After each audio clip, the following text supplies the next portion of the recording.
Thank you. Thank you all for coming, and thank you for continuing your applause. It's a bit of a crawl, and it's hard to do in a ladylike way. So if you catch me on camera crawling out of there, just excuse the ungraceful motions that I make.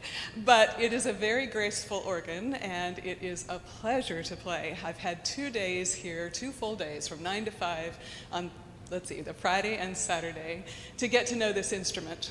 If you are not an organist, you might not know that every pipe in any pipe organ can only play one note at one timbre or tone color and one volume.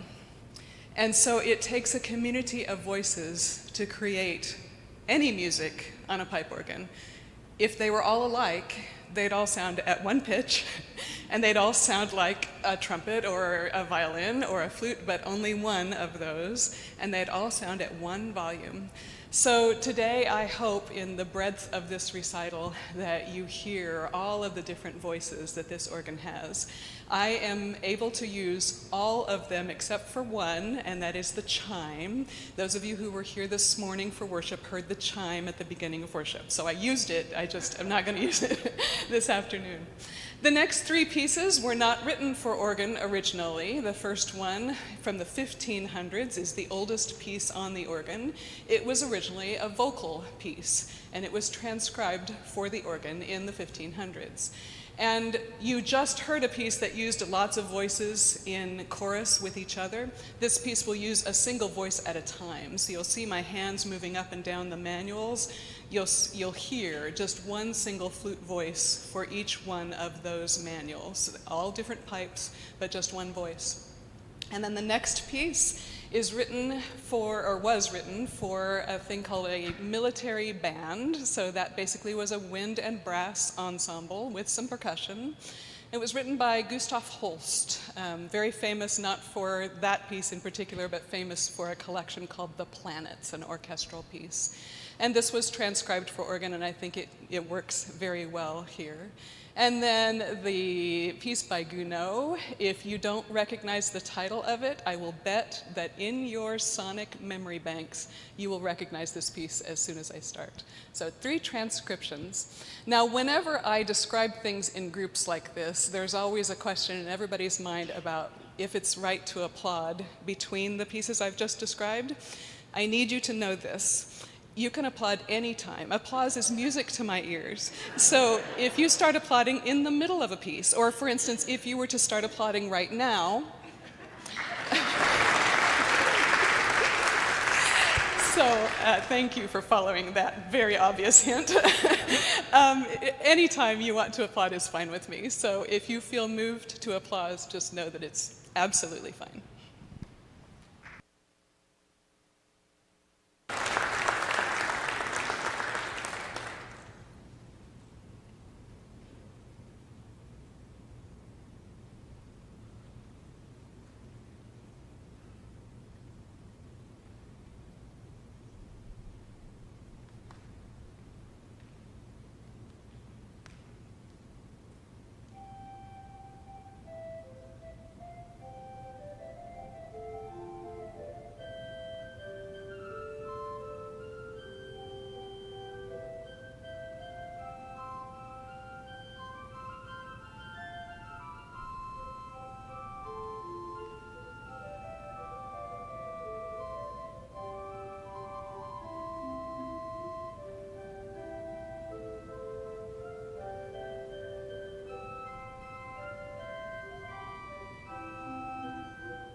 There are several misperceptions about organs in general. One is that nobody builds them anymore. They're hopelessly old-fashioned. That is not true. Look at this. There is another misperception that nobody plays the organ anymore. That is not true. There are lots of young people coming up that are incredibly talented and doing such great things. And so that misperception is not true. The organ is boring to play. Well, I hope that you can see that it's not boring to play.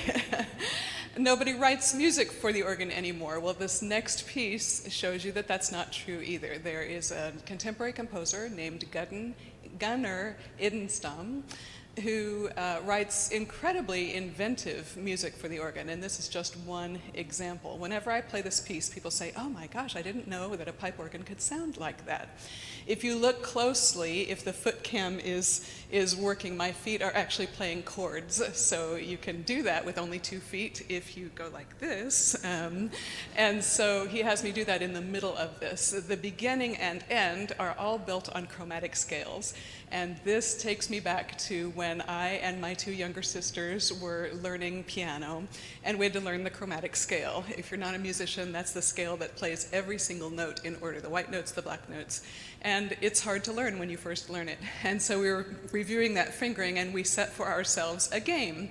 So my sister, because she was younger, she got a head start. She would sit at the second to the highest C on the piano, and I would be at the highest note of the piano, and we would run chromatic scales all the way down.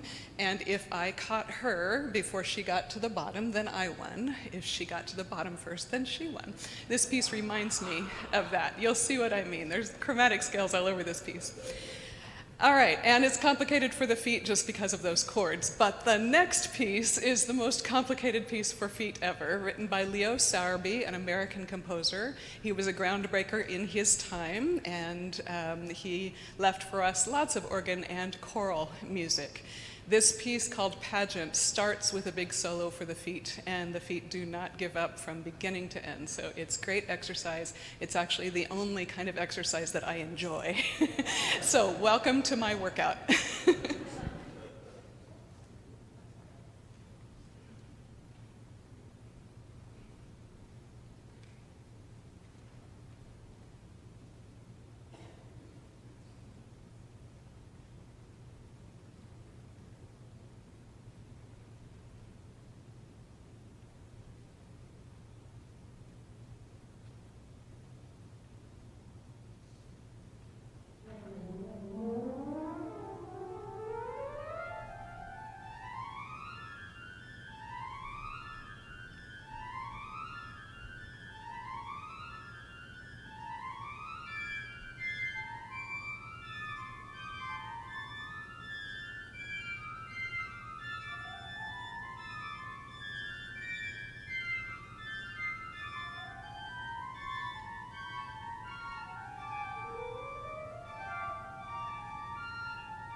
In any community, unfortunately, part of the human condition is we tend to ignore certain voices.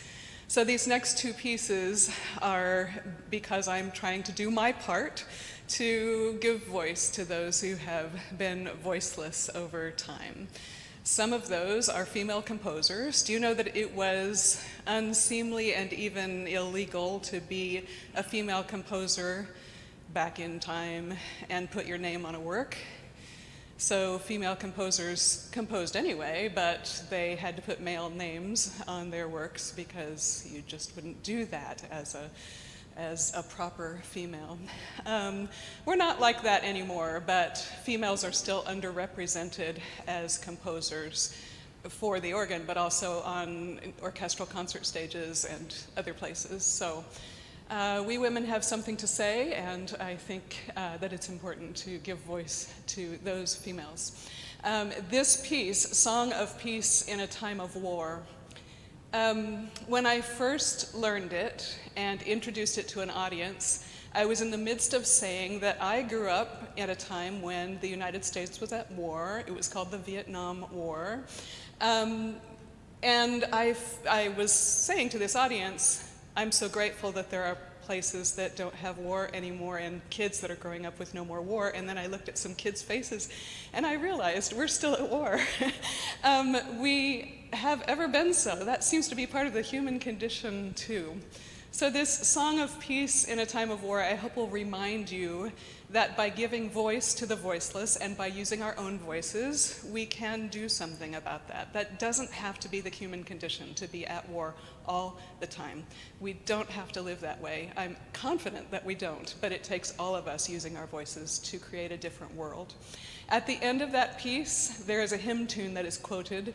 The hymn tune is called Victory, and often we sing in congregations to that tune, "The strife is o'er, the battle won."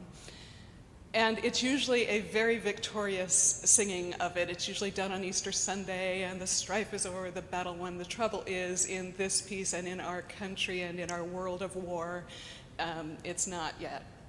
So this composer quotes that tune in a way that you actually might miss.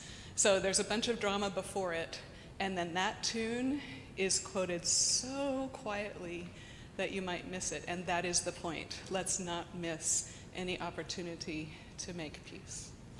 And then that will be followed by a setting of an African-American spiritual written by an African-American. It is a very victorious setting. I absolutely love this setting of King of Kings. And following that, we'll hear something from the Beatles.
And the trouble is, this is almost over. And to me, it seems like 5 seconds have gone by. I just have such a great time doing what I do. I'm so blessed to be able to, thank you.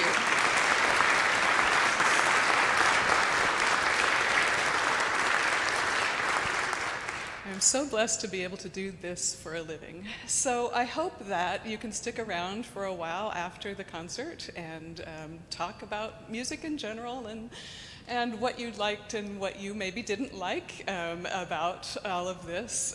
I find it a fascinating subject and I can talk about it for days. I promise not to keep you here for days. So this last piece is a celebratory piece. It's a Prelude and Fugue set. They were written for, the composer said, for an occasion like Easter, something that's worth celebrating. And the creation of a new instrument, I think, is very worth celebrating.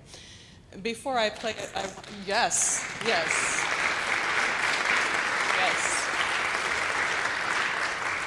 Before I play this celebratory piece, I want to say congratulations to the congregation here because this is quite an investment of not only money but time and energy. And so I know that people who worked on various committees to make this happen and people donated money to make this happen. So congratulations to you all. Congratulations to Jonathan Castillo who led the effort. And yes.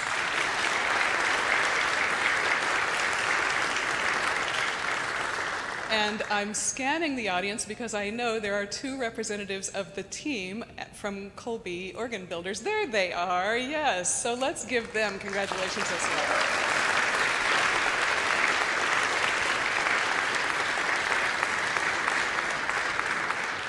Yes, so attend every organ concert that you can, and let's keep this art form going. That's how we all can use our voices to make these voices continue to sound. So without further ado, Dupre's Prelude and Fugue in B major.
So when I first sent this program to Jonathan, it was 3.5 hours long. And he advised me to cut some stuff. We haven't heard anything from the master composer Johann Sebastian Bach. And yes, there you go. And you're about to hear something that maybe is by Johann Sebastian Bach. It's called the Gigue Fugue. It's one of the most joyous pieces that I know. We're not sure if he wrote it or not, but whether he did or not, I'm glad that it exists. There's a famous organist named Virgil Fox who used to encourage people to dance in the aisles when this piece was being played. So if you feel like doing that, that's fine. But regardless, I hope it sends you out with some joy in your heart and some spring in your step.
Before you all go, a few things to announce. Jan has some CDs for sale down at the back of the sanctuary behind you.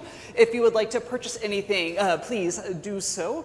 I wanted to thank you all for coming out on a gloomy and rainy afternoon, especially if you were here for the morning service and braved all the marathon traffic. Thank you from the bottom of my heart for doing that. Thank you to Brad, Colby, and Nick Allis for being here, who built the instrument. They are here and happy to... Yeah, man. Pick their brains. They're interesting people. And finally, if you need parking validation, that is back at the back of the sanctuary by the CD sales. Where Natalie is gesturing to. If you need parking validation, please let us help you with that. And then finally, one more big round of applause for Dr. Jan Kraybill, who,